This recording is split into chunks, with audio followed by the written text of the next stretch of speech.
et bienvenue dans mes comptes rendus de lecture. Chaque semaine, je prends un livre qui se trouve dans ma bibliothèque et je vous le recommande. Cette semaine, c'est La vie de Saint Louis,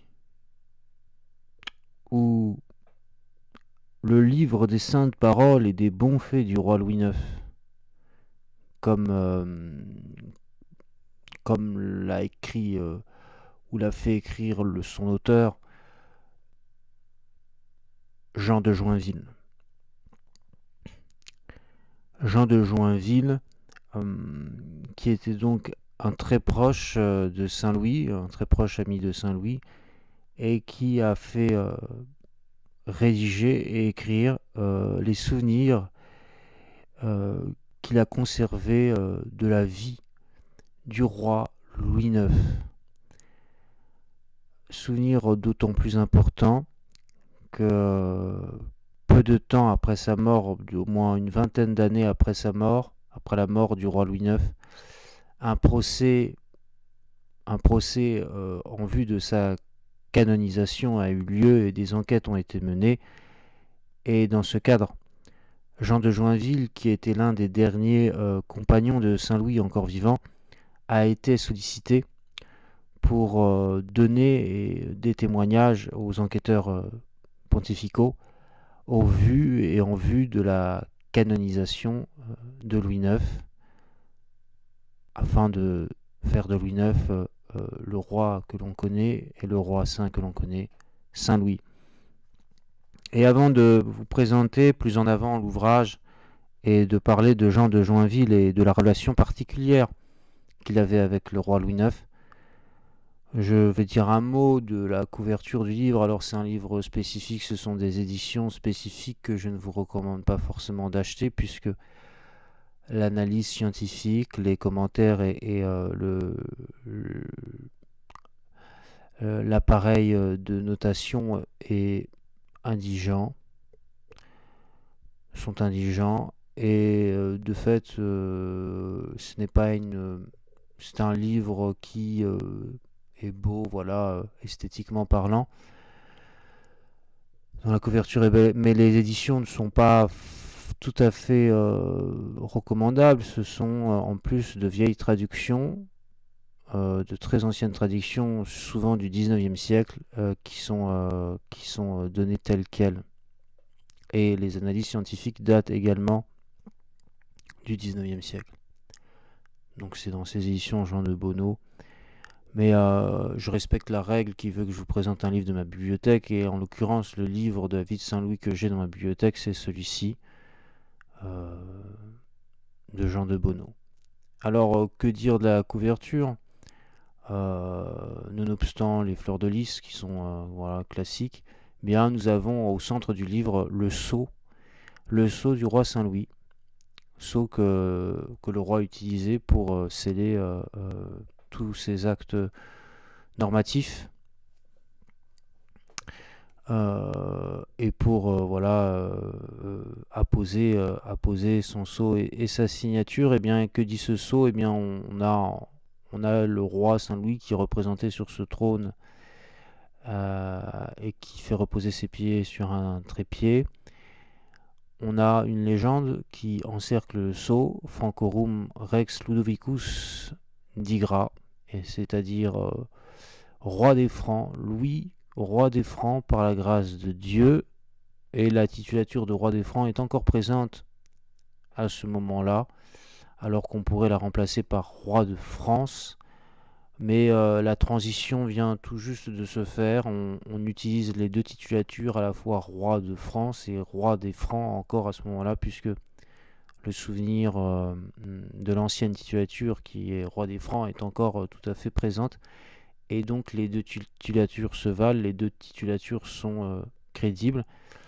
Mais vous savez que petit à petit, la seule titulature de roi de France par la grâce de Dieu va s'imposer sur celle de roi des Francs. Voilà pour ce qui est de ce sceau de Saint-Louis. Et oui, Jean de Joinville, c'est l'auteur de cette vie de Saint-Louis, tant très précieuse pour tout historien qui veut explorer la vie de Saint-Louis et les anecdotes. Jean de Joinville, c'est donc un proche du roi, c'est un ami. Et le témoignage qu'il porte sur la vie de Saint-Louis est très intimiste. Il est aussi très drôle.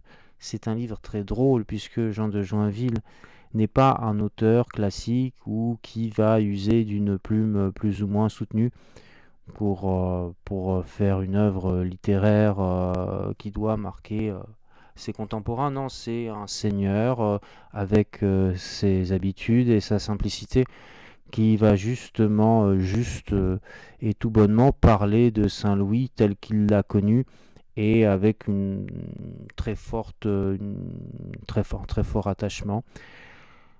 Ce livre, Jean de Joinville ne l'a pas écrit lui-même, il l'a dicté à un secrétaire et il en a commencé la dictée pour que ces souvenirs soient figés dans le papier à partir seulement de 1305. Joinville est né en 1224 et il a côtoyé le roi entre 1241 et sa mort en 1270.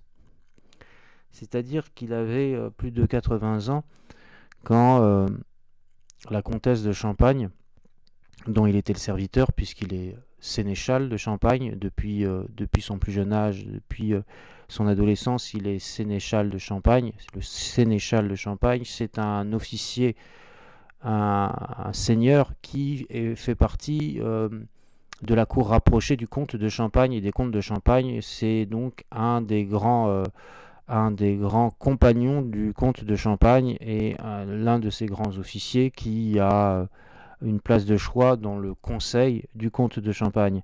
Et donc, Jean de Joinville, tout au long de sa vie, a servi plusieurs et de nombreux comtes de Champagne,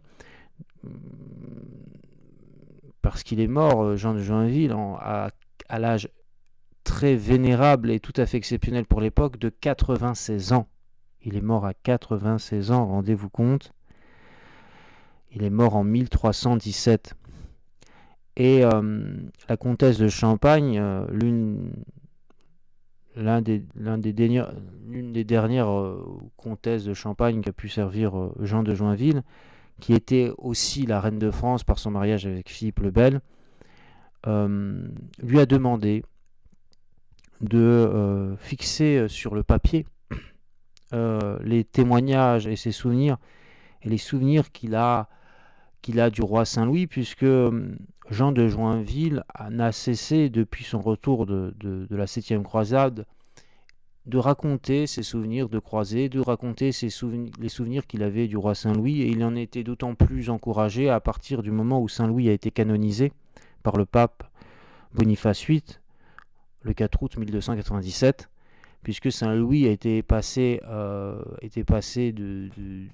d'un simple roi de France était passé d'un roi qui avait gouverné convenablement le royaume au statut de saint et au statut de légende. Et donc Joinville était forcément et très souvent sollicité quand il apparaissait quelque part de raconter les souvenirs qu'il avait du roi désormais saint, du roi Saint-Louis, qui était tout à fait légendaire et célébrissime, et peut-être encore plus qu'aujourd'hui, au moment où régnait Philippe le Bel, le roi de fer. On a dit souvent que la canonisation de Saint-Louis avait été opérée par Boniface VIII pour calmer le jeu entre lui et le roi Philippe le Bel, et pour amener Philippe le Bel à des considérations plus modérées vis-à-vis de la papauté. Mais beaucoup avant cela plaidaient pour une canonisation de Saint-Louis, et Louis IX de son vivant était quasiment déjà considéré comme un saint, et beaucoup de personnes voulaient le voir, si ce n'est le toucher, du fait de sa piété qui était déjà célébrissime de son vivant, et du fait des épisodes qu'il a connus durant les 2 croisades qu'il a menées en Terre Sainte. Donc Jean de Joinville est donc le fils des seigneurs de Joinville. Il est seigneur de Joinville Il est le vassal du comte de Champagne, et le premier comte de Champagne que Jean de Joinville a servi, c'est le plus célèbre des comtes de Champagne. C'est Thibaut IV de Champagne, et Thibaut IV de Champagne, célèbre comte de Champagne et célèbre chansonnier et trouvère qui a écrit et qui est l'auteur de très célèbres musiques datant du Moyen Âge, la plus célèbre étant celle qui parle de la croisade qu'il a préparée et qu'il a menée entre 1239 et 1240. Et il était aussi, Thibaut IV de Champagne, le roi de Navarre. Roi de Navarre et comte de Champagne, c'était l'un des plus puissants seigneurs du royaume de France, l'un des plus puissants sujets de Louis IX. Et de fait, Jean de Joinville, à l'âge de 17 ans, a rencontré pour la première fois le roi Louis IX, qui en avait alors 27, à Saumur, dans une fête célébrissime. Jean de Joinville accompagnait son seigneur, Thibaut IV de Champagne, à cette grande fête que Louis IX avait organisée à Saumur, en Anjou, et où se sont réunis la plupart des grands seigneurs du royaume de France. Et à cette occasion, Thibaut IV de Champagne avait amené avec lui son sénéchal, le jeune Jean de Joinville. Et c'est là que la relation d'amitié a commencé à se tisser et à exister avec Jean de Joinville. Thibaut IV de Champagne, lui, revenait tout juste de la croisade qu'il avait menée en Terre Sainte et qui avait été couronnée de succès, puisque Jérusalem avait été reprise sur les Sarrasins, et la plus grande partie des Terres Saintes telles qu'elles existaient avant 1187 avait été restituée aux croisés à la faveur d'une alliance, il est vrai, avec le sultan de Damas, qui était en conflit avec les émirs en Égypte.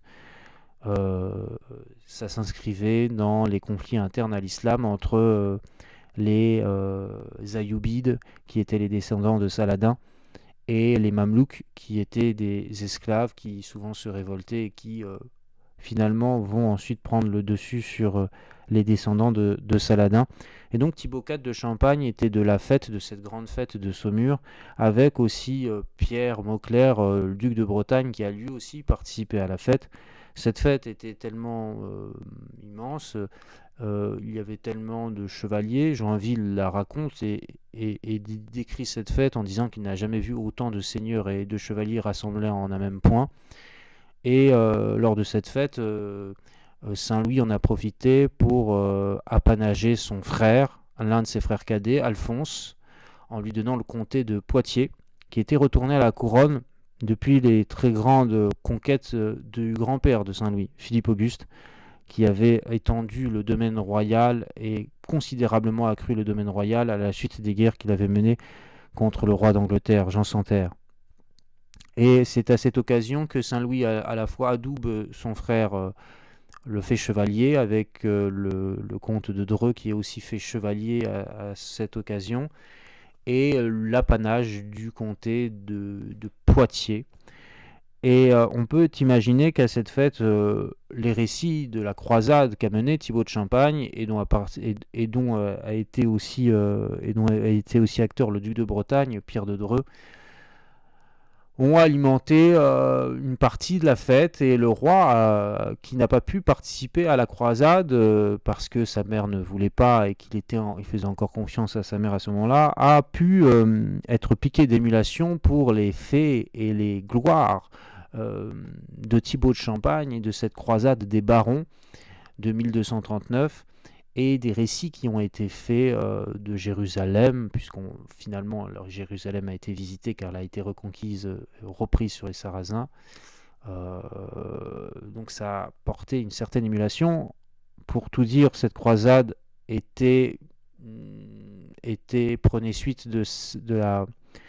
prenait directement suite de la 6e croisade, qui avait été menée de façon tout à fait originale par l'empereur du Saint-Empire romain germanique, Frédéric II à Hochthofen, qui, par la voie diplomatique, avait réussi à récupérer Jérusalem dans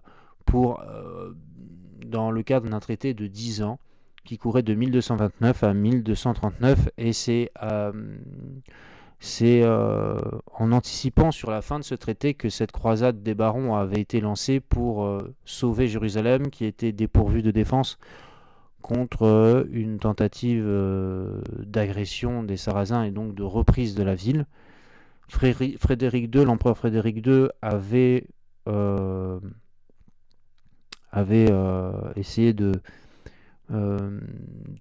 d'arrêter cette entreprise contre les Sarrasins et de renouveler la voie diplomatique. Mais comme il a été la même année excommunié par le pape Grégoire IX, avec lequel il était en conflit, eh bien l'empereur excommunié ne pouvait plus participer aux croisades, et donc ça s'est fait sans Frédéric II, qui a été une nouvelle fois excommunié par le pape. Et donc Jean de Joinville, fort de son expérience, de sa vie mouvementée et de sa condition privilégiée du fait de son rapprochement amical avec le roi, a été donc l'auteur de cette vie de Joinville, qui a été demandée par Jeanne de Navarre, qui était toujours heureuse d'écouter son sénéchal, son vieux sénéchal, lui raconter les bons faits du roi Saint-Louis et ce qui faisait de Saint-Louis un roi exceptionnel. Lui aimait lui raconter le bon temps du roi Saint-Louis, et c'est elle qui lui a demandé en 1305 de commencer son histoire. Malheureusement, elle est morte très rapidement, à l'âge de 32 ans, et donc le sénéchal, âgé de plus de 80 ans, a quand même continué son œuvre. Alors, là, en l'occurrence, il était âgé de plus de 90 ans, a quand même continué son œuvre, et pour la dédier à son nouveau comte de Champagne, qui était le fils du roi Philippe IV le Bel et le futur roi de France, Louis, fils de Jeanne de Navarre, futur Louis X, qui était alors roi de Navarre et comte de Champagne, le comte de Champagne du Sénéchal, et il lui a donc dédié à son seigneur cette vie de Saint-Louis en 1309. Elle a été achevée en 1309, et elle est divisée en deux parties. La partie qui traite des saintes paroles du roi et qui a servi pour l'essentiel à mener le procès en canonisation du roi Saint-Louis, qui aboutit à la canonisation du roi, et une autre partie beaucoup plus volumineuse qui sont les bons faits du roi, c'est-à-dire l'aspect chronologique là du règne qui est traité. Et de fait, voilà, Jean de Joinville a dicté, a radoté devant un clerc qui a écrit tout ce qui sortait de la bouche de Jean de Joinville. C'est pour cette raison que le livre a été rédigé assez rapidement.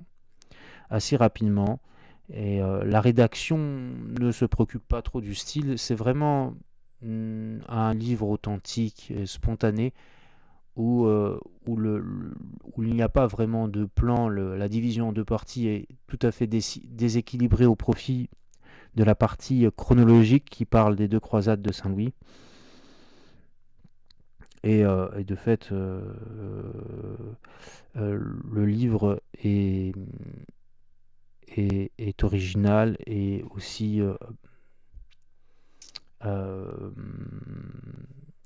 il est aussi très, très précieux par la spontanéité qui guide les mots du sénéchal de Joinville. Et donc il attribue et il dédie ce livre à Louis, le futur Louis X, en 1309, alors que le sénéchal va atteindre sa 90e année. Enfin, il a plus de 80 ans, pardon. Donc c'est ce vieux sénéchal, ce témoin privilégié, ce dernier compagnon de Saint-Louis qui apporte au roi des faits qui doivent certainement être imités. Et donc je vais vous lire la dédicace que Joinville fait au nom de son seigneur, de son jeune seigneur Louis X, qui a alors 20 ans. Hein. Enfin, Louis X, Louis. Il n'est pas Louis X, puisque règne encore Philippe IV le Bel. sur la France. Alors voilà la dédicace de l'histoire de Saint-Louis achevée en 1309 par le sire de Joinville. Et cette dédicace résume aussi l'intérêt de la rédaction de cet ouvrage et ses portées utiles.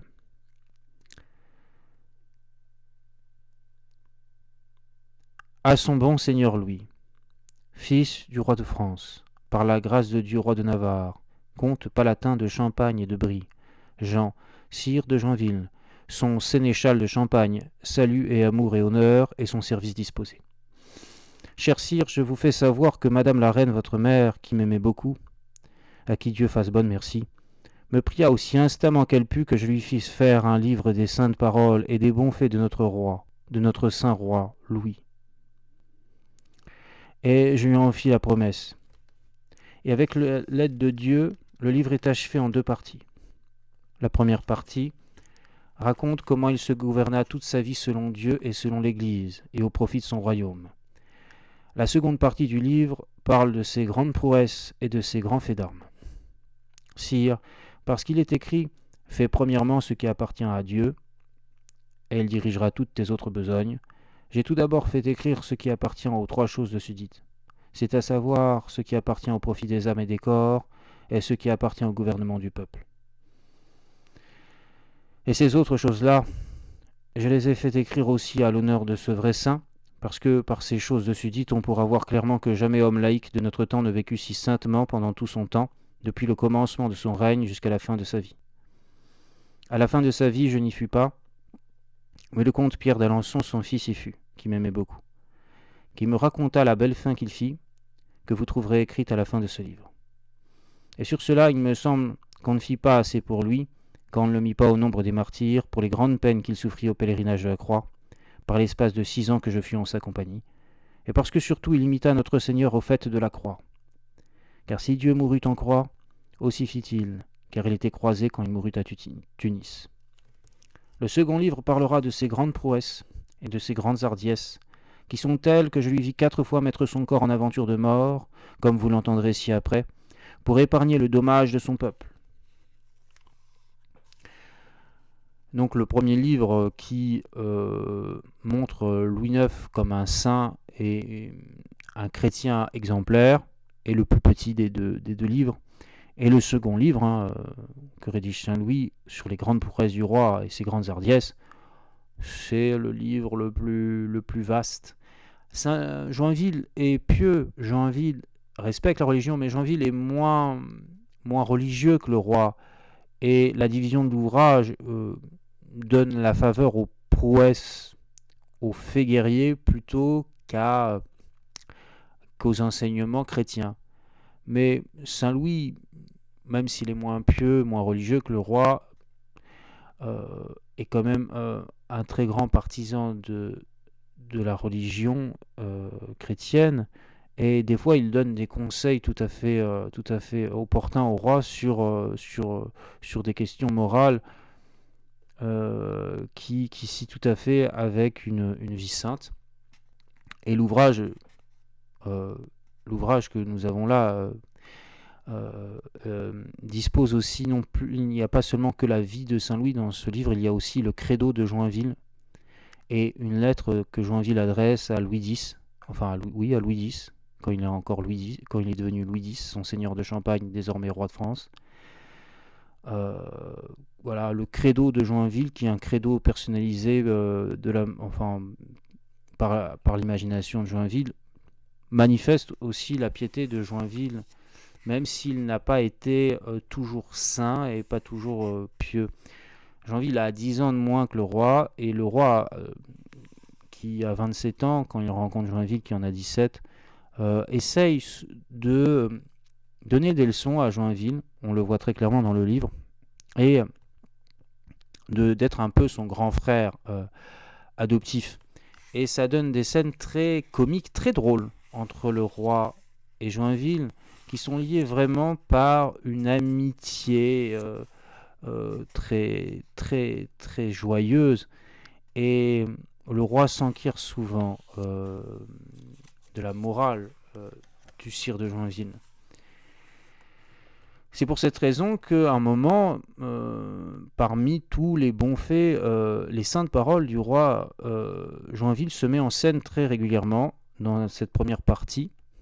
Et il n'hésite pas à dire qu'il s'oppose parfois frontalement et de façon assez drôle au roi sur les enseignements qu'essaye de lui donner le roi, enseignements chrétiens, enseignements sur Dieu. Et le roi est tout à fait conscient du fait de la jeunesse de Joinville qu'il est peu porté sur les choses saintes et sur les enseignements de la foi, malgré le fait qu'il est pratiquant. Et c'est pour cette raison qu'il essaye de lui donner un enseignement catholique supplémentaire pour amener un de ses amis à plus de considération envers Dieu et à soigner son âme, le salut de son âme. Là, c'est pour cette raison que je vais vous lire ce passage qui est très drôle et qui témoigne de la sollicitude du roi pour Saint Louis et voilà de l'attention qu'il porte à cet ami.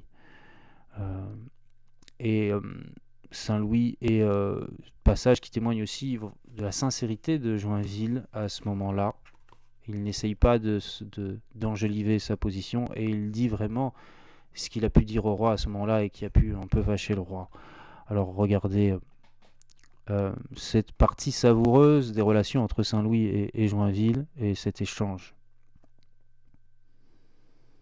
Il m'appela une fois et me dit « Je n'ose vous parler, subtil de sens comme vous êtes, de choses qui touchent à Dieu. Et j'ai appelé ces deux moines qui sont ici, parce que je vous veux faire une demande. » La demande fut telle. « Sénéchal, fit-il, qu'est-ce que Dieu ?» Et je lui dis, « Sire, c'est si bonne chose que meilleur ne peut être. » Vraiment, fit-il, c'est bien répondu. Car la réponse que vous avez faite, elle est écrite en ce livre que je tiens à ma main. Or je vous demande, fit-il, ce que vous aimeriez mieux, ou d'être lépreux, ou d'avoir fait un péché mortel. Et moi, qui jamais ne lui mentis, je répondis que j'aimerais mieux en avoir fait 30 que d'être lépreux. Quand les moines furent partis, il m'appela tout seul et me fit asseoir à ses pieds et me dit « Comment me dites-vous hier cela ?» Et je lui dis que je le disais encore. Et il me dit « Vous parlâtes en étourdi et en fou, car vous devez savoir qu'il n'y a pas de lèpre si laide que d'être en péché mortel, parce que l'âme qui est en péché mortel est semblable au diable. C'est pourquoi il ne peut y avoir de lèpre si laide. Et il est bien vrai que quand l'homme meurt, il est guéri de la lèpre du corps. Mais quand l'homme qui a fait le péché mortel meurt, il ne sait pas, ni n'est certain, qu'il eut en sa vie tel repentir que Dieu lui ait pardonné. C'est pourquoi il doit avoir grande peur que cette lèpre lui dure tant que Dieu sera en paradis. Aussi, je vous prie, fit-il, autant que je puis, d'habituer votre cœur, pour l'amour de Dieu et de moi, à mieux aimer que tout mal advint à votre corps par la lèpre et toute maladie, que si le péché mortel venait dans votre âme. Il me demanda si je lavais les pieds aux pauvres le jour du jeudi saint. Sire, dis-je, quel malheur! Les pieds de ces vilains, je ne les laverai pas. Vraiment, fit-il, ce fut mal dit, car vous ne devez pas avoir en dédain ce que Dieu fit pour notre enseignement. Je vous prie donc, pour l'amour de Dieu d'abord et pour l'amour de moi, que vous vous accoutumiez à les laver. Voilà, la piété toute relative de Joinville qui est, selon la norme du temps, croyant, mais qui comprend mal les profondeurs de certains enseignements de la foi, comme le lavement des pauvres, le lavement des pieds des pauvres lors du jeudi saint. Et on a cette réponse très drôle de Joinville qui considère les pauvres comme des vilains. Réponse un peu naïve de Joinville devant un roi médusé par la réponse, mais qui considérant la jeunesse de son ami, lui pardonne et essaye de l'amener à plus de sainteté. Et c'est une marque, très grande marque de sollicitude du roi pour Joinville. Et le roi Saint-Louis était entouré d'amis venant de divers milieux, de classes hétéroclites, et il ne regardait pas nécessairement le rang de ses amis, mais plutôt l'affinité qu'il avait avec eux. Et notamment, il avait dans son cercle d'amis non seulement Joinville, mais aussi Robert de Sorbon, qui était plus âgé que lui, qui avait 10 ans de plus que le roi Saint-Louis, plus de 10 ans que le Saint-Louis, et Saint-Louis l'avait intégré à son conseil, à son entourage proche et à son cercle d'amis, parce qu'il goûtait particulièrement les sermons que faisait Robert de Sorbon et son enseignement. Robert de Sorbon était prêtre et il a été le célèbre fondateur du collège de la Sorbonne, collège qui ne servait à l'époque qu'à héberger les étudiants pour qu'ils puissent suivre les enseignements de l'université de Paris. L'université de Paris était de création très récente à l'époque de Saint-Louis, puisqu'elle a été fondée en 1215-1216 par Robert de Courson via la lettre pontificale d'Innocent III. Et elle a été ensuite confirmée dans ses privilèges par le pape Honorius III et ensuite par le pape Grégoire IX. Et Robert de Sorbon a été l'un des tout premiers étudiants de l'université de Paris, et il était issu d'une classe très pauvre. Son père était paysan, et l'histoire nous dit qu'il faisait l'aumône pour financer sa vie étudiante à Paris, et c'est pour cette raison qu'il a eu le besoin, Robert de Sorbon, de créer un collège pour héberger les jeunes étudiants qui disposaient de bourses d'études pour étudier. Et ces jeunes étudiants n'étaient pas nécessairement issus de la classe nobiliaire, mais souvent de classes moins aisées et de classes issues de la classe des pauvres, des paysans. Robert de Sorbon, il était bon théologien, et la seule voie qu'il avait en tant que fils de paysan pour s'élever dans la société, c'était de rentrer dans la carrière ecclésiastique et de se faire prêtre, et ça lui a réussi, puisqu'il a pu mener des études et devenir le confesseur du roi et son chapelain, le maître de sa chapelle, ce qui lui donnait une position très, très avantageuse dans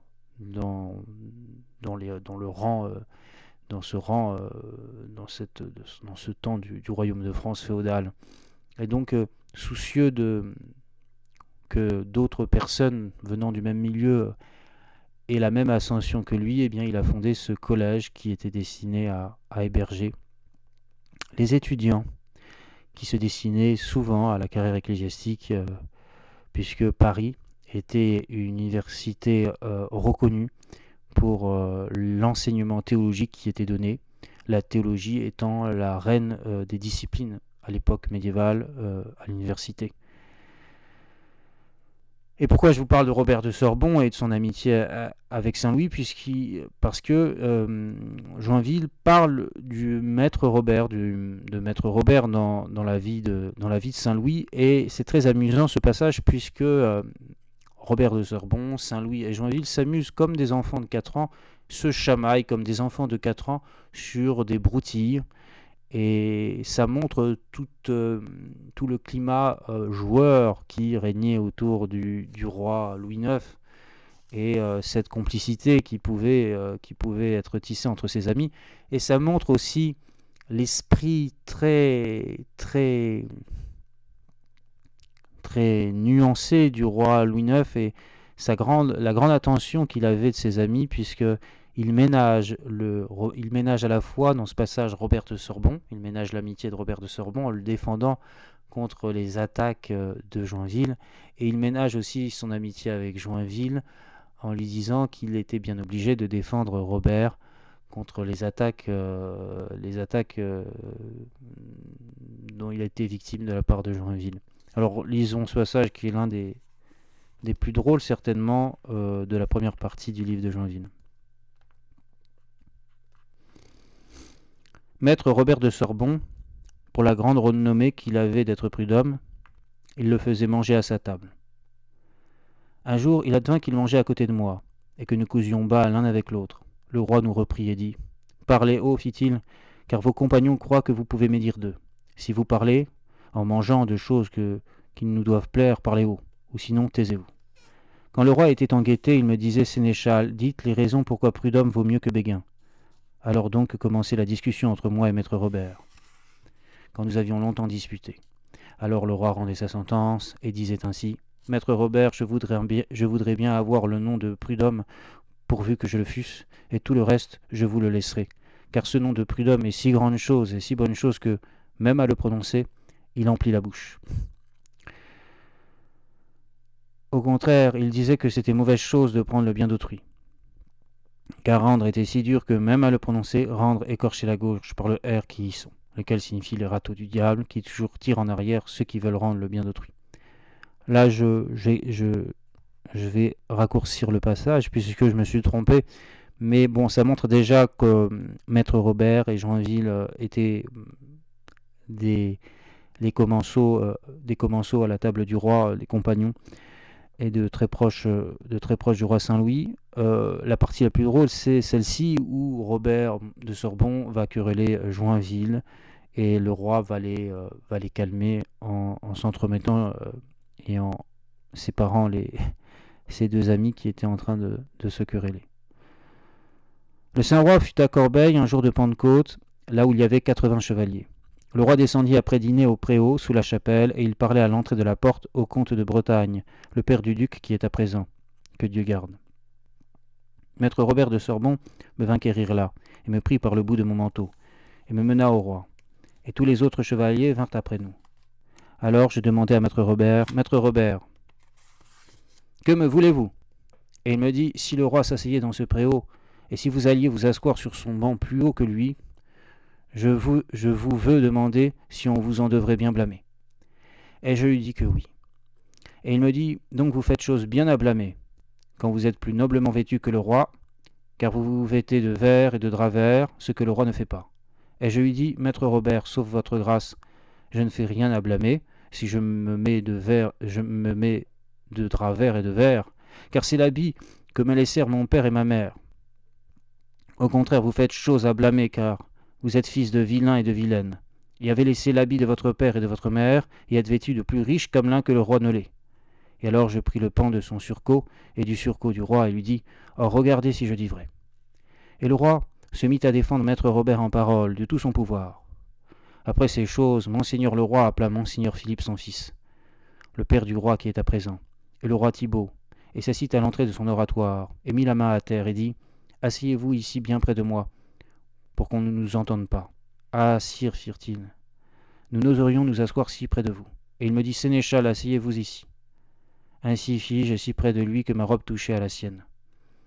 Et il les fit asseoir après moi, et leur dit, « Vous avez vraiment mal fait, vous qui êtes mes fils, et qui n'avez pas fait du premier coup tout ce que je vous ai commandé, et gardez que cela ne vous advienne jamais. » Et ils dirent qu'ils ne le feraient plus. Et alors il me dit qu'il nous avait appelés pour se confesser à moi de ce qu'il avait à tort défendu maître Robert contre moi. Mais fit-il, je le vis si ébahi qu'il avait bien besoin que je l'aidasse. Et toutefois, ne vous tenez pas à ce que j'en ai pu dire pour défendre maître Robert, car ainsi que le sénéchal le dit, vous devez bien vêtir et proprement, parce que vos femmes vous en aimeront mieux, et vos gens vous en priseront plus. Car, dit le sage, on se doit parer en vêtements et en armure de telle manière que les prud'hommes de ce siècle ne disent pas qu'on en fasse trop, ni les jeunes gens de ce siècle qu'on en fasse trop peu. Et Joinville, dans cette première partie qui parle des enseignements de Saint-Louis et de la sainteté du roi, la sainteté supposée du roi, fait intervenir d'autres acteurs, et d'autres acteurs qui ne sont pas en rapport direct avec le roi, et fait intervenir d'autres épisodes qui ne parlent pas nécessairement du roi, ce qui fait que cette première partie est destinée, plus qu'à exalter la sainteté du roi, à donner un enseignement et une morale, à donner un aperçu de ce que pouvait être la morale chrétienne au XIIIe siècle.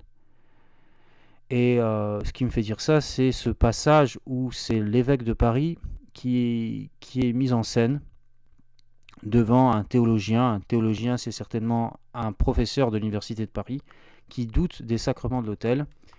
Et pourquoi il doute des sacrements de l'autel, ce théologien de l'Université de Paris? Eh bien parce qu'on est dans un siècle où le dogme est encore en train de se construire et où le concile de Latran IV, qui a été convoqué par le pape Innocent III, a institué et a confirmé la présence réelle du corps du Christ dans l'Eucharistie et les génuflexions et l'élévation du corps du Christ à la messe se sont réellement généralisées à partir du XIIIe siècle.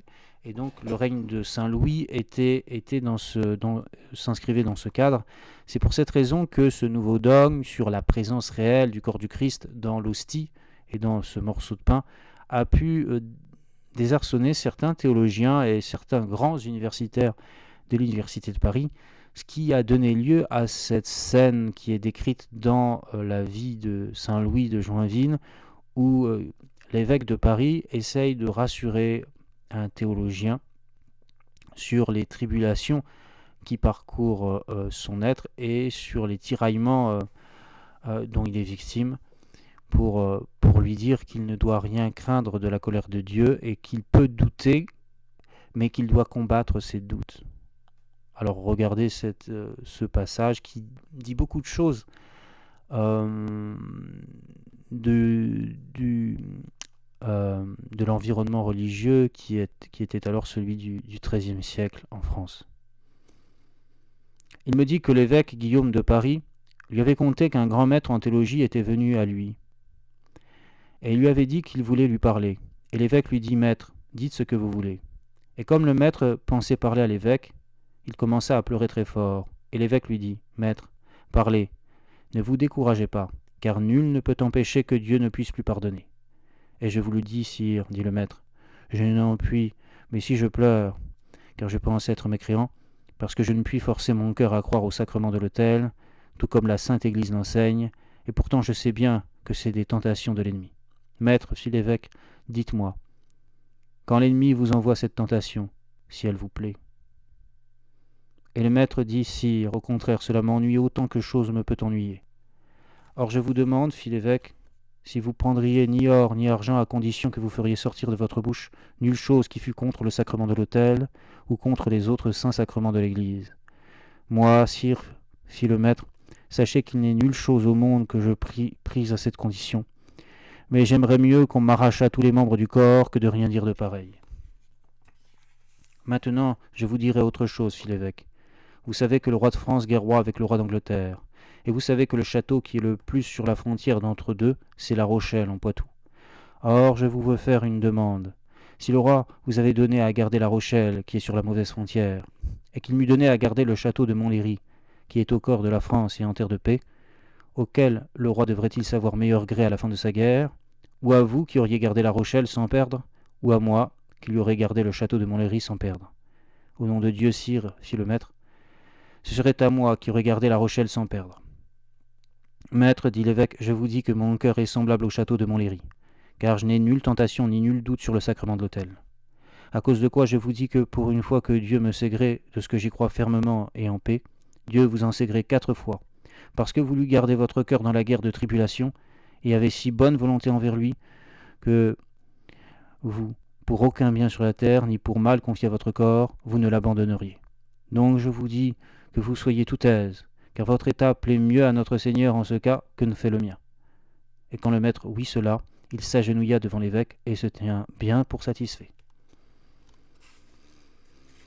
Donc c'est le genre d'enseignement qu'on peut trouver dans la première partie du livre de Saint Louis, qui traite des exemples. Là, c'était l'exemple qu'avait donné Saint Louis de l'enseignement de l'évêque de Paris. Évêque de Paris seulement à cette époque. Paris sera élevé en archevêché qu'à l'époque qu'au XVIIe siècle seulement. Et donc la deuxième partie du récit parle de Saint Louis, de sa jeunesse compliquée, puisqu'il accède au trône à l'âge de 12 ans, et il est très fortement contesté par la noblesse qui a devant elle un roi qui n'est pas sacré encore, qui n'est pas encore sacré roi de France. Et cette nouveauté est tout à fait exceptionnelle à l'époque, puisque normalement tous les rois de France font sacrer leur fils aîné de leur vivant, ce qui n'était pas le cas de Saint-Louis, puisque son père Louis VIII est mort prématurément au retour de la croisade contre les Albigeois en 1226. Et ce même père Louis VIII n'avait pas été sacré du vivant de Philippe Auguste, et il n'en avait pas besoin puisqu'il était déjà en pleine force de l'âge et il était l'un des plus grands hommes de guerre du temps, puisqu'il avait mené avec son père Philippe Auguste toutes les batailles qui ont permis de reprendre à l'Angleterre la Normandie, le Maine et l'Anjou et le Poitou. Et de fait, aucun seigneur et grand seigneur ne pouvait contester le fait accompli de son accession au trône quand Philippe Auguste est mort. D'ailleurs, Philippe Auguste est le premier roi qui est connu, le premier roi de France qui est connu personnellement son petit-fils Saint-Louis, puisque tous les rois de France mouraient avant de connaître leur petit-fils. Et de fait, c'est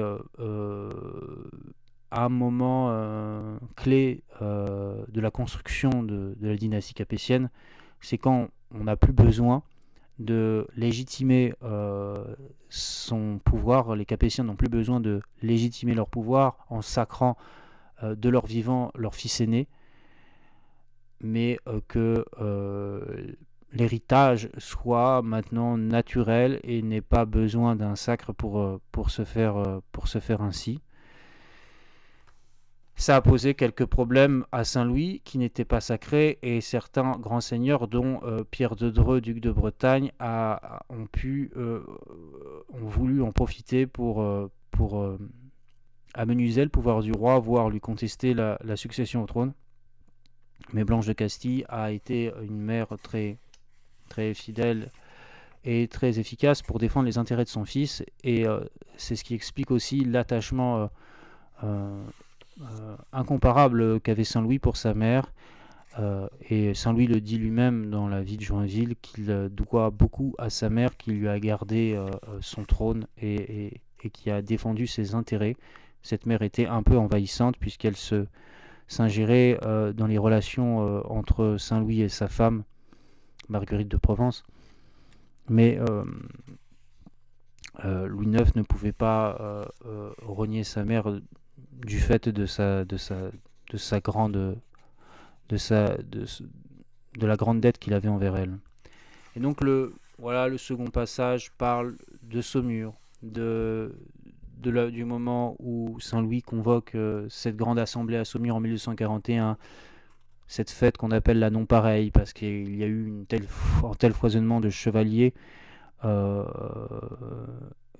que Saint-Louis a procédé à des adoubements et que la fête s'est prolongée durant plusieurs semaines, et qu'elle a donné lieu à la première confrontation sérieuse du roi avec l'Angleterre, puisque Saint-Louis, en donnant le comté de Poitou à son frère cadet, Alphonse de Poitiers, en apanageant Alphonse du comté de Poitou, eh bien, il s'est saisi d'une grande partie des territoires qui étaient alors sous l'influence d'Hugues X de Lusignan, le comte de la Marche. Et ce comte, par un revirement d'alliance, s'est retourné vers le roi d'Angleterre et lui a rendu hommage pour pouvoir retrouver l'influence qu'il a perdue avec l'avènement comme comte de Poitiers du frère cadet de Saint-Louis. Et ça a donné lieu à la guerre de Saintonge, qui a opposé donc la France à l'Angleterre, et dont la France est sortie victorieuse après les batailles de Taillebourg et le siège de Saintes, qui a vu le roi Saint-Louis repousser l'Angleterre et ramener à son devoir le vassal désobéissant qui était Hugues X de Lusignan. Et donc tout ça est décrit parfaitement, la bataille de Taillebourg, le siège de Saintes, dans le récit de Joinville. Ce qui est beaucoup plus important dans le récit de Joinville, c'est bien entendu la croisade qui va être va passer dans l'esprit de Saint-Louis après, à la date de 1244, non seulement parce que Jérusalem en 1244 est définitivement perdue, elle a été reprise par les Sarrasins en 1244, et aussi parce que Saint-Louis en 1244 va survivre d'une très grave maladie, et qu'en reconnaissance de sa guérison, il va faire vœu de se croiser et de reprendre Jérusalem. Il va appeler à ses côtés plusieurs de ses amis, vont participer à cette première croisade de Saint-Louis, 7e croisade. Ses deux frères, ses trois frères même, Robert d'Artois, Alphonse de Poitiers et Charles d'Anjou, qui vont accompagner le roi, alors que le roi ne voulait pas nécessairement que ses frères l'accompagnent. Ce sont ses frères qui ont obligé le roi à les inclure dans cette croisade. Le roi avait peur, ce qui était naturel, de mettre ses frères en danger. Puis il y a aussi des grands seigneurs qui l'ont accompagné. Donc, Thibaut V de Champagne Thibaut IV de Champagne n'a pas participé, il était trop vieux et il avait déjà fait ses gloires et déjà fait ses preuves en Terre Sainte, donc ça ne l'intéressait pas. Mais par contre, Joinville a accompagné le roi, puisqu'il était dans son amitié, dans cette croisade. Le duc de Bretagne, qui avait déjà participé à la croisade qu'avait menée Thibaut IV de Champagne en Terre Sainte, était aussi de la partie. Et le duc de Bourgogne également, les plus grands seigneurs du royaume de France ont accompagné Saint-Louis dans sa première croisade qui a commencé en 1250. Le roi s'est embarqué pour la Terre Sainte le 25 août 1248 à Aigues-Mortes, dans le port qu'il avait construit pour servir à la croisade. Et donc c'est de 1249 à 1250 qu'il va s'attaquer à l'Égypte pour s'emparer dans un premier temps de Damiette en 1250. Il fait escale d'abord à Chypre. Chypre étant l'île où s'arrêtent tous les croisés avant d'arriver en Terre Sainte. Et quel était l'objectif du roi? Eh bien, c'était de s'emparer de Damiette pour l'échanger avec Jérusalem. Opération qui avait déjà eu lieu quelques années auparavant, 20 ans auparavant, sous l'égide de Jean de Brienne, roi de Jérusalem, qui s'était aussi emparé de Damiette et qui avait presque réussi à échanger Damiette contre Jérusalem quand Jérusalem était aux mains des Sarrasins.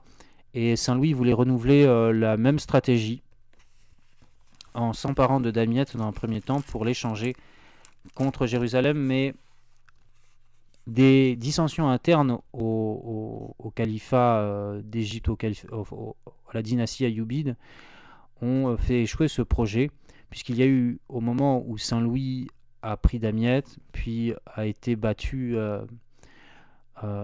après la bataille de Mansoura, il a perdu une autre bataille dont je ne connais plus le nom. Eh bien, il y a eu une révolution de palais alors que Saint-Louis a été fait prisonnier. Saint-Louis a été fait prisonnier après avoir pris Damiette et après avoir vaincu à Mansoura les Sarrasins. D'ailleurs, c'est à Mansoura qu'il a perdu l'un de ses frères et qu'il a pleuré beaucoup, Robert d'Artois, qui, après la victoire de Mansoura, s'est engouffré dans la ville, accompagné aussi de 280 Templiers qui y sont tous morts. Les Templiers devaient normalement courir devant et assurer l'avant-garde de l'armée royale. Et Robert d'Artois les a devancés. Et il y a eu comme un concours d'émulation pour qui serait le premier à courir sus aux Sarrasins. Finalement, ils se sont engouffrés dans la ville fortifiée de Mansoura. Les portes se sont refermées derrière eux. Et 280 Templiers ont perdu la vie, ainsi que le frère du roi Robert d'Artois, qui est mort à 32 ou 33 ans. Et donc qui est mort en Terre Sainte. On a appris la mort de Robert d'Artois à son frère le roi en lui disant que son père était désormais en paradis. C'est ce qui est écrit dans la vie de Joinville, et le roi aura beaucoup et pendant longtemps et pendant tout son séjour en Terre Sainte de remords sur cet épisode et sur la perte de son frère à Mansoura. Et donc quand il est fait prisonnier, eh bien il y a une révolution de palais. Les Ayyoubides sont chassés par les Mamelouks et les Mamelouks essayent de retirer et de soutirer des terres à Saint-Louis, mais Saint-Louis ne peut et n'a pas le pouvoir de donner une partie ou plusieurs parties de la Terre Sainte aux, aux Mamelouks, puisqu'il n'est pas le roi de Jérusalem. Le roi de Jérusalem, à l'époque, c'est Frédéric II du Saint-Empire, et Frédéric II jouit d'une très grande popularité auprès des Mamelouks et auprès des Sarrasins. Et c'est notamment pour cette raison que Joinville aurait été sauvé. Et non seulement Joinville a prétexté qu'il était cousin du roi, c'est qui lui a sauvé la vie, mais il a aussi prétexté, ou du moins confirmé, qu'il était un lointain cousin de l'empereur Frédéric II de Hohenstaufen, qui était aussi très populaire à cette époque. En fait, il y a plusieurs personnages de l'Occident qui sont très populaires dans le monde arabe. C'est Frédéric II pour son amitié, l'amitié qu'il a tissée et l'accord diplomatique qu'il a négocié pour reprendre Jérusalem pacifiquement. C'est aussi Richard Cœur de Lion qui est dans toutes les mémoires et qui est représenté comme le grand croisé qui est dans toutes les mémoires et dont les Sarrasins racontent encore des histoires du temps de Saint-Louis. Et pour Saint-Louis lui-même, c'est Philippe Auguste, son grand-père. Saint-Louis cite beaucoup Philippe Auguste et parle, il avait maximum 9 ans quand il a vu pour la dernière fois son grand-père, mais il conserve des souvenirs assez précis de ce que pouvait dire Philippe Auguste sur la gestion du royaume et sur les bonnes œuvres. Donc Saint-Louis va être délivré au prix d'une somme considérable, colossale, qui va être versée aux Mamelouks. Et il ne va pas rentrer tout de suite en France. Il va aller soutenir les États latins d'Orient par sa présence. Et durant 4 ans, de 1250 à 1254, il va aller successivement d'abord à Saint-Jean d'Acre, à Césarée, à Jaffa et à Tyr. Et il va fortifier toutes ces cités du royaume de Jérusalem. Il va les doter de nouvelles fortifications et il va ainsi prolonger la vie de la Terre Sainte et des terres latins d'Orient et du royaume de Jérusalem pendant une grande partie du XIIIe siècle. L'arrivée de Saint-Louis va protéger et repousser la fin du royaume de Jérusalem et va redonner un souffle aux croisés.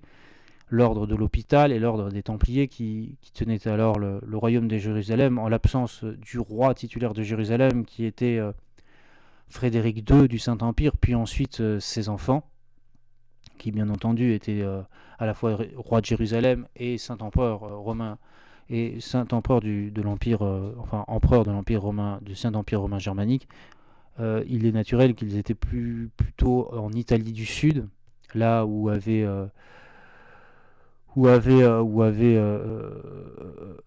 pris racine Frédéric II de Hohenstaufen, que dans le royaume de Jérusalem, qui était quand même difficile à défendre et où on était victime de sous-effectifs considérables contre les Sarrasins. Donc c'était des situations très difficiles et Saint-Louis a été très souvent malade en Terre Sainte. Voilà. L'Égypte, la Terre Sainte, c'est vecteur de maladies très dangereuses pour le corps et l'organisme. Et Joinville témoigne des maladies du roi. Il décrit, c'est l'un des premiers auteurs, Joinville, à décrire les symptômes du scorbut, qui est un défaut de vitamine C, et donc qui fait que les gencives vont pourrir. Joinville appelle le scorbut la maladie de l'armée. Et il dit que pendant une grande partie de la campagne en Égypte, le roi était à la fois atteint du scorbut, donc la maladie de l'armée, et aussi de la dysenterie, ce qui faisait qu'il se vidait, il avait des diarrhées incessantes, le roi, et en plus il souffrait du scorbut. Donc même le roi de France souffrait en fait de pénurie alimentaire et de défaut d'eau potable, ce qui faisait qu'il vivait et qu'il menait sa croisade dans de très mauvaises conditions, le roi Saint-Louis, et ce qui à la fin va lui coûter la vie lors de la deuxième croisade qu'il va entreprendre. Il va mourir des suites, alors soit de la dysenterie, mais certains chercheurs modernes disent plutôt maintenant du scorbut, qui va avoir raison du roi. Pour l'instant, le roi est en Terre Sainte, il est à Saint-Jean d'Acre, il est à Césarée, et donc à Saint-Jean d'Acre, alors qu'il fortifie la cité, il reçoit plusieurs envoyés. diplomatiques qui veulent négocier avec lui. C'est d'abord le calife de Damas, Ayyubid, encore Ayyubid, qui lui propose son alliance contre les Mamelouks. C'est ensuite le Mongol, le seigneur mongol qui va ensuite s'emparer de Bagdad et mettre fin au califat abbasside, qui vient parlementer avec le roi en lui proposant son alliance. Les Mongols proposent l'alliance au roi. Les Mongols, c'est cette force depuis Gengis Khan dévastatrice qui fait peser une très grande menace sur le monde musulman, mais aussi sur le monde occidental, puisqu'ils arrivent jusqu'en Pologne, et qui propose son aide, la puissance mongole qui propose aussi son aide à Saint-Louis et son alliance pour lui permettre de récupérer Jérusalem. Et c'est aussi les envoyés du Vieux de la Montagne qui ont inspiré les sagas Assassin's Creed, puisque Joinville est l'une des sources historiques qui décrit ce qu'étaient les assassins, les assassines du Vieux de la Montagne, et il décrit l'une des entrevues, puisque Joinville est resté avec le roi. Les deux frères du roi sont partis en France. Charles d'Anjou et Alphonse de Poitiers sont repartis en France pour s'occuper de la France en l'absence de Saint-Louis. Et Saint-Louis lui reste 4 ans pour soutenir la Terre Sainte de sa présence et prolonger la durée de vie du royaume de Jérusalem en fortifiant toutes les places fortes qui restent au royaume de Jérusalem. Joinville le suit le roi Saint-Louis, et Joinville décrit en détail l'entrevue que le roi a avec les envoyés du Vieux de la Montagne, avec ces personnes qui ensuite vont inspirer la série Assassin's Creed. Et justement, on voit tout l'antagonisme qu'il peut y avoir entre les assassins et les Templiers, et aussi les hospitaliers qui, à ce moment-là, encadrent le maître de l'hôpital et le maître du temple, encadrent le roi Saint-Louis à Saint-Jean d'Acre, quand les envoyés du Vieux de la Montagne, les assassins, viennent parlementer avec le roi. Donc je vous lis ce passage qui a connu une grande postérité aujourd'hui avec les jeux vidéo. Tandis que le roi demeurait en Acre, les messagers du Vieux de la Montagne vinrent à lui. Quand le roi revint de sa messe, il les fit venir devant lui. Le roi les fit asseoir en telle manière qu'il y avait un émir devant, bien vêtu et bien équipé, et derrière l'émir, il y avait un bachelier bien équipé, qui tenait à la main 3 couteaux, dont l'un entrait dans le manche de l'autre, parce que si l'émir eût été refusé, il eût présenté au roi ces 3 couteaux pour le défier. Derrière celui qui tenait les 3 couteaux, il y en avait un autre qui tenait du bourgan entortillé autour de son bras, qui lui aussi présenté au roi pour l'ensevelir, s'il eût refusé la requête du Vieux de la Montagne. Le roi dit à l'émir qu'il lui dit ses intentions. Et l'émir lui bâilla des lettres de créance, et dit ainsi : « Monseigneur m'envoie vous demander si vous le connaissez. » Et le roi répondit qu'il ne le connaissait point, car il ne l'avait jamais vu, mais il avait bien ouï parler de lui. « Et quand vous avez ouï parler de Monseigneur, dit l'amiral, je m'étonne beaucoup que vous ne lui ayez pas envoyé du vôtre, tant que vous l'eussiez retenu comme ami, ainsi que l'empereur d'Allemagne, le roi de Hongrie, le Soudan de Babylone et les autres font pour lui tous les ans. Parce qu'ils sont certains qu'ils ne peuvent vivre qu'autant qu'il plaira à Monseigneur. Et si cela ne vous plaît pas à faire, alors faites-le acquitter du tribut qu'il doit à l'hôpital et au temple, et il se tiendra pour satisfait de vous. » Il rendait alors un tribut au temple et à l'hôpital, parce qu'il ne redoutait en rien les assassins, parce que le Vieux de la Montagne n'y peut rien gagner s'il faisait tuer le maître du temple ou de l'hôpital, car il savait bien que s'il en eût fait tuer un, l'on eût remis tantôt un autre aussi bon. Et pour cela, il ne voulait pas perdre les assassins là où il ne peut rien gagner. Le roi répondit à l'émir qu'il revint dans l'après-dînée. Quand l'émir fut revenu, il trouva que le roi était assis en telle manière que le maître de l'hôpital était d'un côté et le maître du temple de l'autre. Alors le roi lui dit qu'il lui redit ce qu'il lui avait dit au matin. Et l'émir dit qu'il n'avait pas intention de le redire, excepté devant ceux qui étaient au matin avec le roi. Alors les 2 maîtres lui dirent : « Nous vous commandons que vous le disiez. » Et il leur dit qu'il le dirait puisqu'il le commandait. Alors les 2 maîtres lui firent dire en sarrasinois qu'il vint le lendemain leur parler à l'hôpital, et ainsi fit-il. Alors les 2 maîtres lui firent dire que son seigneur était bien hardi, quand il avait osé mander au roi de si dures paroles. Et ils lui firent dire que, si ce n'eût été pour l'honneur du roi, vers qui il était venu en message, ils les eussent fait noyer dans la sale mer d'Acre en dépit de leur seigneur.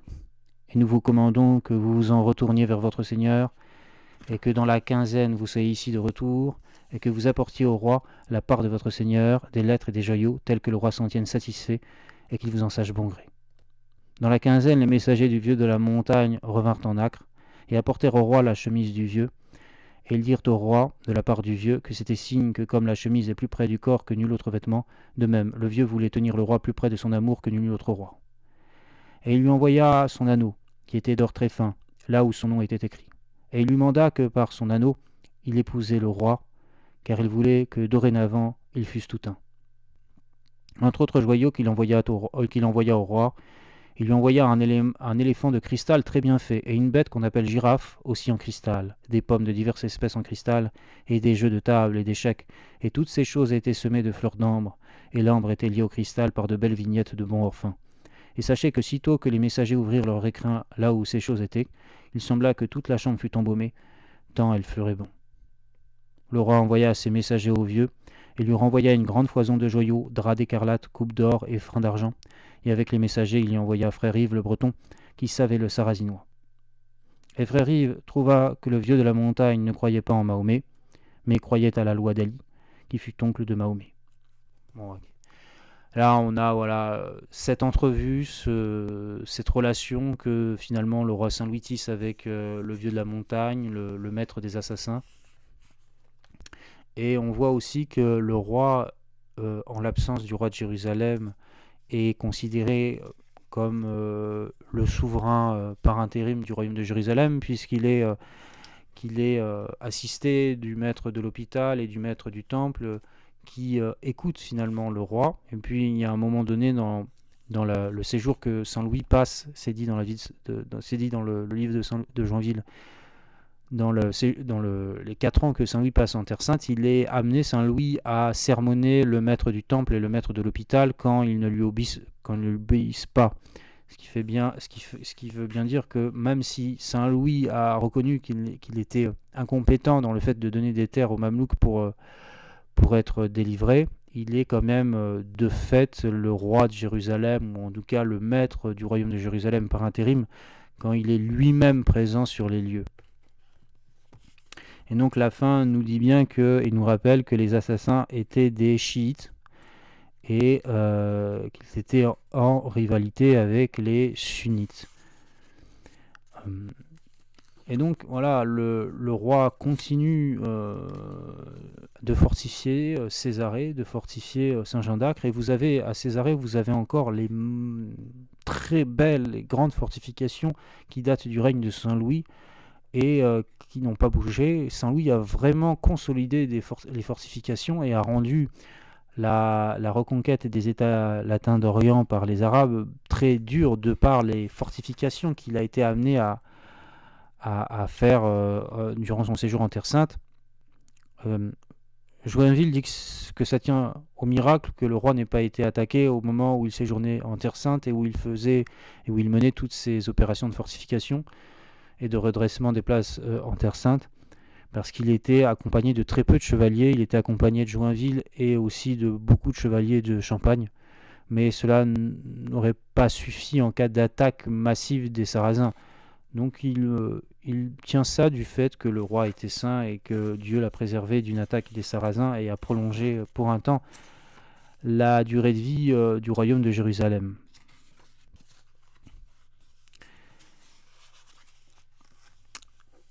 Et le roi, alors qu'il était en Terre Sainte, on lui a proposé de visiter Jérusalem.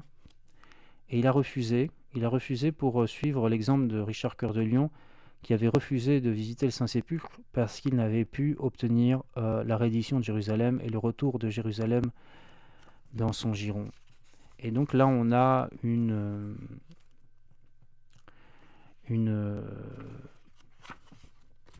un témoignage de l'influence qu'avait encore Richard Cœur de Lion dans les esprits des Sarrasins et aussi dans les esprits des croisés qu'il prenait pour exemple, et des choses qu'il était bon ou pas bon de faire en Terre Sainte.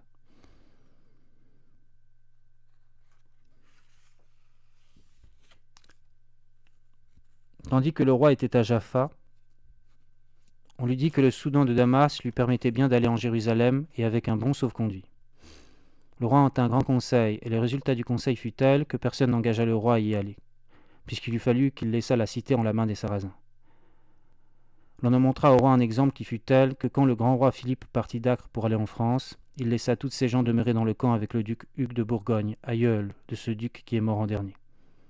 Tandis que le duc séjournait à Acre, et le roi Richard d'Angleterre aussi, nouvelles leur vinrent qu'il pourrait prendre le lendemain Jérusalem s'il voulait, parce que toutes les forces de la chevalerie du Soudan de Damas s'en étaient allées vers lui, à cause d'une guerre qu'il avait avec un autre Soudan. Ils disposèrent leurs gens, et le roi d'Angleterre forma le premier corps de bataille, et le duc de Bourgogne l'autre après, avec les gens du roi de France. Tandis qu'ils étaient en passe de prendre la ville, on lui manda du camp du duc qu'il n'allât pas plus loin, car le duc de Bourgogne s'en retournait arrière. Pour ce, sans plus, qu'on ne pût dire que les Anglais eussent pris Jérusalem. Tandis qu'il parlait ainsi, un ancien chevalier lui cria « Sire, sire, venez jusqu'ici, et je vous montrerai Jérusalem. » Et quand il ouït cela, il jeta sa cotte d'armes devant ses yeux, tout en pleurant, et dit à notre Seigneur, « Beau sire Dieu, je te prie que tu ne souffres pas que je voie ta sainte cité, puisque je ne puis la délivrer des mains de tes ennemis. » On montra cet exemple au roi, parce que si lui, qui était le plus grand roi des chrétiens, faisait son pèlerinage sans délivrer la cité des ennemis de Dieu, tous les autres rois et les autres pèlerins qui viendraient après lui se tiendraient tous pour contents de faire leur pèlerinage, ainsi que le roi de France l'aurait fait, et ne s'inquiéteraient pas de la délivrance de Jérusalem. Et donc de fait, Saint Louis refuse de rentrer dans Jérusalem en suivant l'exemple de Richard Cœur de Lion pour ne pas être moins digne que Richard Cœur de Lion de son devoir de chrétien. Et le roi, même s'il profite des conseils de Joinville et des autres sur ce qu'il est bon et bien séant de faire en Terre Sainte, comme ne pas visiter Jérusalem quand on ne l'a pas repris des mains de l'ennemi, eh bien, il était déjà considéré comme un roi saint, avant même sa canonisation et de son vivant, du fait de sa croisade en Égypte, de ses paroles et du soutien qu'il apportait à la Terre Sainte, si bien que des gens venus d'Arménie ont insisté auprès de Joinville pour aller voir le roi en personne, le saint roi, disait-il, ce qui a étonné Joinville et ce qui a donné lieu à un épisode très drôle entre Saint-Louis et Joinville, avec un épisode où on trouve beaucoup d'humour et on trouve toute l'amitié qui liait Joinville à Saint-Louis. De marche en marche, nous vînmes au sable d'Acre, là où le roi et l'armée campèrent. En ce lieu vint à moi une grande troupe de la Grande Arménie, qui allait en pèlerinage en Jérusalem, en payant un grand tribut aux Sarrasins qui les conduisaient. Par un truchement qui savait leur langage et le nôtre, ils me firent prier que je leur montrasse le Saint Roi. J'allai au roi là où il était assis en un pavillon, appuyé au mât du pavillon. Et il était assis sur le sable, sans tapis et sans nulle autre chose sous lui. Je lui dis, Sire, il y a là dehors une grande foule de la Grande Arménie qui va en Jérusalem. Et il me prie, Sire, que je leur fasse voir le Saint Roi. Mais je ne désire pas encore baiser vos os. Et il rit aux éclats, et me dit que je les allasse quérir, et ainsi fis-je. Et quand ils eurent vu le roi, ils le recommandèrent à Dieu, et le roi en fit autant d'eux. Voilà, pour ce qui est de cet humour qui existe entre Saint-Louis et Joinville, et de cette franche camaraderie qui existe entre les deux, bien, il y a aussi d'autres épisodes un peu drôles et plutôt qui confinent aux enfantillages, puisque Joinville, pour tuer le temps certainement, enfin c'est pas Joinville qui fait ça, c'est un de ses amis qui pour tuer le temps va jusqu'à créer une petite baliste pour l'importuner durant ses repas et jouer à la guerre en plein milieu de la Terre Sainte alors qu'on est menacé, qu'ils sont menacés de toutes parts par les Sarrasins. Alors que dit-il ? C'est l'amitié de Joinville et du comte II, amitié qui se traduit par des enfantillages et qui montre l'humour qu'avaient les gens à l'époque. Je vous conterai des tours que le comte II nous jouait. J'avais fait une maison là où je mangeais, moi et mes chevaliers, à la clarté de la porte. Or la porte était du côté du comte II. Et lui, qui était bien fin, fit une petite baliste avec quoi il tirait dans ma maison. Et il faisait épier quand nous étions assis à manger, et dressait sa baliste suivant la longueur de notre table, et la faisait tirer, et nous brisait nos pots et nos verres. Je m'étais approvisionné de poules et de chapons, et je ne sais qui lui avait donné une jeune ours, laquelle il laissait aller sur mes poules, et en avait tué une douzaine avant qu'on ne vînt là, et la femme qui les gardait battait l'ours de sa quenouille. Vous voyez à quel point les chevaliers peuvent être ramenés en enfance au moment où l'ennui les gagne. Et de fait, le roi Saint-Louis va apprendre la mort de sa mère Blanche de Castille alors qu'il est encore en Terre Sainte, et il va se résoudre, après avoir visité et fortifié Tyr, à se rembarquer pour le royaume de France, et il va repartir vers Chypre en 1254. Il va aborder à Chypre, il va avoir des soucis de bateau, sa nef va toucher les bas-fonds, le sable à Chypre, mais il va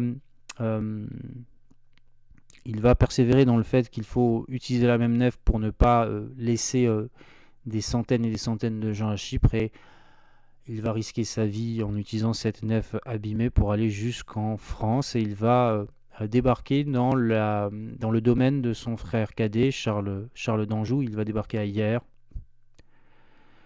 et c'est là qu'il va regagner le royaume de France. C'est là qu'il va instituer plein de réformes de la justice, de ses baillis et de l'administration. C'est là qu'il va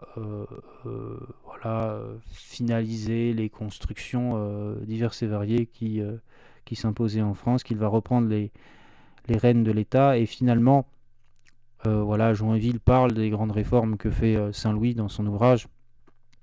Et Joinville parle ensuite très rapidement de la dernière croisade, la croisade où il n'était pas. C'est une croisade qui se résume en 2-3 pages. C'est la croisade de 1270, la 8e croisade, celle qui mène Saint-Louis jusqu'à Tunis. Et la croisade qui voit la mort du roi Saint-Louis. Et donc sa perte irrémédiable. Joinville avait déconseillé au roi, qui était encore fatigué des maladies qu'il avait contractées en Terre Sainte lors de sa première croisade, lui avait déconseillé de repartir, mais Saint-Louis, ne faisant qu'à sa tête, est reparti tout de même vers Tunis. Et c'est sur cette note que prend fin l'ouvrage de Joinville. Et comment Joinville conclut son ouvrage? Eh bien, il dit qu'il a parlé de Saint-Louis à la fois. Il a surtout parlé de Saint-Louis pour édifier les gens qui seront amenés à lire son histoire, et surtout ses successeurs, pour qu'ils montrent la même piété et le même service auprès de Dieu. Et c'est l'objet principal de la rédaction de cet ouvrage, qui a été fait à la demande de Jeanne de Navarre, pour conserver quelque chose de Saint-Louis et de sa légende, mais aussi dans une intention de moralisatrice et pédagogique pour le fils de la reine de Navarre, pour Louis, le futur roi de France, qui doit prendre exemple sur un roi désormais saint et un roi légendaire dans la légende de la monarchie française.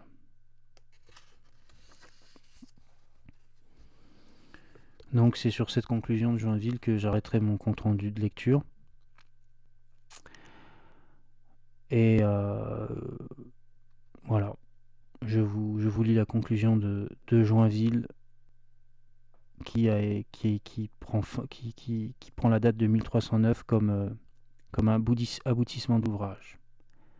Je fais savoir à tous que j'ai mis ici une grande partie des faits de notre saint roi de Vendée, que j'ai vu et ouï, et une grande partie de ces faits que j'ai trouvés qui sont dans un ouvrage en français, lesquels j'ai fait écrire en ce livre. Et je vous rappelle ces choses pour que ceux qui entendront ce livre croient fermement en ce que le livre dit, que j'ai vraiment vu et ouï, et les autres choses qui y sont écrites. Je ne vous témoigne pas qu'elles soient vraies, parce que je ne les ai vues ni ouïes. Ce fut écrit en l'an de grâce 1309 au mois d'octobre.